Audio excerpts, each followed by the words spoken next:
One person gets a fine, another gets 10 years in prison, and another doesn't come home at all. Same drug, same amount, different country. Welcome to Constitution Compass, where we break down how the same action leads to completely different consequences around the world.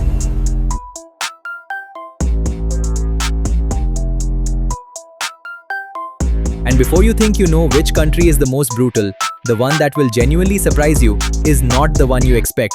Imagine this, you're at an airport, your bag goes through the scanner, a guard stops you. Inside, a small packet, a few grams of a substance. Now here's the question that changes everything. Which country are you standing in right now? Because the answer to that one question could mean the difference between a warning, a fine, 5 years in prison, or something far, far worse. Drug possession. It sounds simple, but legally, across the world, it is one of the most complicated, most debated, and most dangerously misunderstood crimes that exists. In simple terms, drug possession means you have a controlled substance on your body, in your bag, in your car, or in your home without legal permission to have it. That's it. No selling, no trafficking, just having it. And yet, 10 countries will treat that exact same moment in 10 completely different ways. Some will help you, some will lock you away, and some will make sure you never forget the moment that bag went through that scanner. Now let's break down exactly what we mean when we talk about drug possession, because not all possession is the same, and the type of possession you're charged with can completely change your fate depending on where you are. There are 3 main types of drug possession that courts around the world recognize. Let's go through them one by one, because each one carries a very different weight. This is the most basic form. You have a drug on you for personal use, a small amount, no intent to sell, no distribution, just you and the substance. In many countries, this is treated as a personal health issue. In others, it is still a serious criminal offense. And in a few, it carries mandatory prison time, no matter what. This is where things get significantly more serious. If the quantity is large enough, or if you have bags, scales, or cash nearby, the law often assumes you weren't just using it yourself, you were selling it, and that changes everything. This one surprises most people. You don't even have to be holding the drug. If it's in your car, your locker, your house, and the law determines you knew it was there and had control over it, you can be charged with possession, even if it belongs to someone else, even if you never touched it. Now here's the twist. In some countries, the type doesn't even matter. The quantity alone decides your punishment, and the line between personal use and trafficking is sometimes just a few grams. This applies when possession happens near a school, near a minor, or in combination with weapons. Many countries treat this as a completely separate and harsher crime. So now you understand what possession means and how it's classified. But here's where the real story begins. How does each country define it in law? And more importantly, what do they do to you when you're caught? Let's go country by country and start with a place that will set the tone for everything that follows. Here are the 10 countries we're covering today, chosen specifically for their contrast, drama, and legal differences. In India, drug possession is governed by the NDPS Act, the Narcotic Drugs and Psychotropic Substances Act 1985. Section 20 deals specifically with cannabis offenses. Section 27 covers punishment for personal consumption. The law separates offenses into 3 categories based on quantity. Small quantity, less than 100 grams of cannabis. Commercial quantity, 1 kilogram or more. In between is the gray zone that judges decide. Small quantity possession can mean up to 1 year in prison. Commercial quantity, up to 20 years. The law tries to distinguish the user from the trafficker. But in practice, enforcement is often inconsistent, and those without resources suffer far more. But India is actually one of the more moderate ones on this list. The next country takes a very different approach. Singapore has one of the strictest drug laws on the planet. Under the Misuse of Drugs Act, possession of even a small amount of cannabis can mean up to 10 years in prison and caning. But here's where it gets severe. If you are found with more than 500 grams of cannabis, Singapore law presumes you are a trafficker. The burden is on you to prove otherwise, and trafficking in Singapore can carry the mandatory death penalty. Let that sit for a moment. 500 grams, mandatory death penalty. Now, another country in Asia takes the opposite approach to what you might expect. We'll get there. In Saudi Arabia, drug law is built on Sharia principles combined with the kingdom's anti-narcotics law. Possession for personal use can mean imprisonment and lashes, corporal punishment administered officially by the state. For trafficking, the death penalty is regularly enforced. Public beheadings for drug offenses have occurred as recently as the last decade. There is no distinction in tone here. Drugs are treated as a moral and religious violation, not just a legal one. Norway made global headlines in 2021 when it moved toward full decriminalization of personal drug use. In Norway, possession of small amounts for personal use is treated as a health issue, not a criminal one. Instead of arrest and prison, the state offers treatment, counseling, and support services. The philosophy here is clear. Punishing addiction doesn't solve it. Helping people does. And the data backs this up. Norway's drug-related death rates are among the most discussed in global health policy. More on that in our verdict. The United States is one of the most complex cases in the world because the law depends entirely on which state you are in. In Colorado and California, recreational cannabis is fully legal. In Texas, possession of even small amounts can still mean jail time and a criminal record.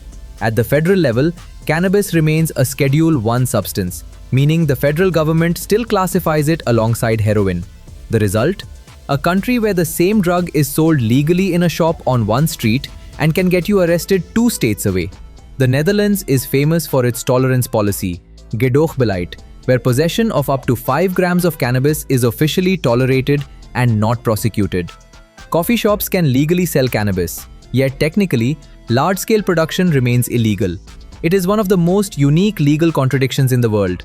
Legal to sell in small amounts, illegal to grow in large amounts. China treats drug offenses with extreme seriousness. Possession can mean administrative detention without trial for up to 15 days for small amounts. For larger amounts or repeat offenses, compulsory rehabilitation programs that can last up to 3 years.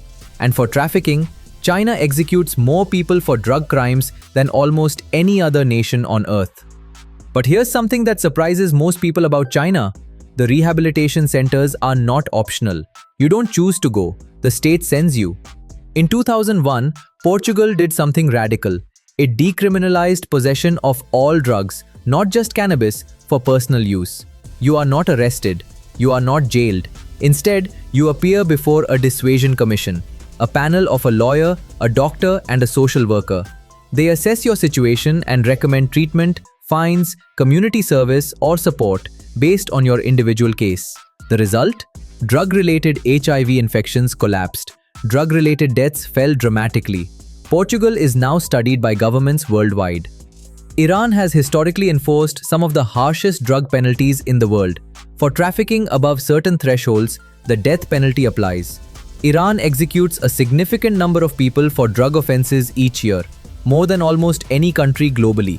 However, in a surprising shift, Iran amended its drug laws in 2017 and 2021 to raise the quantity thresholds for capital punishment and introduce more rehabilitation options for users. Even one of the world's harshest drug law countries is quietly changing. That says something important. Australia operates on a state-by-state system, similar to the US. In the Australian Capital Territory, cannabis possession was decriminalized in 2020. Personal cultivation of up to 2 plants is now allowed. In other states, possession still carries criminal penalties.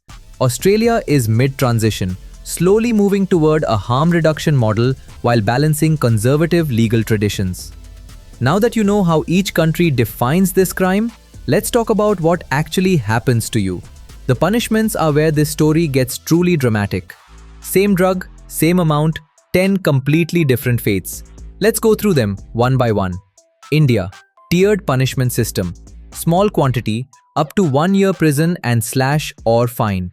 Between small and commercial, up to 10 years. Commercial quantity, 10 to 20 years, heavy fine. First-time offenders with small quantities can seek treatment instead of punishment under Section 39 of the NDPS Act. Singapore, no mercy, no exceptions. Personal use possession, up to 10 years plus caning. Above trafficking threshold, mandatory death penalty, unless you qualify as a courier who cooperated with police. Singapore has publicly defended this policy as a deterrent, and statistically, drug use rates in Singapore are among the lowest in the world.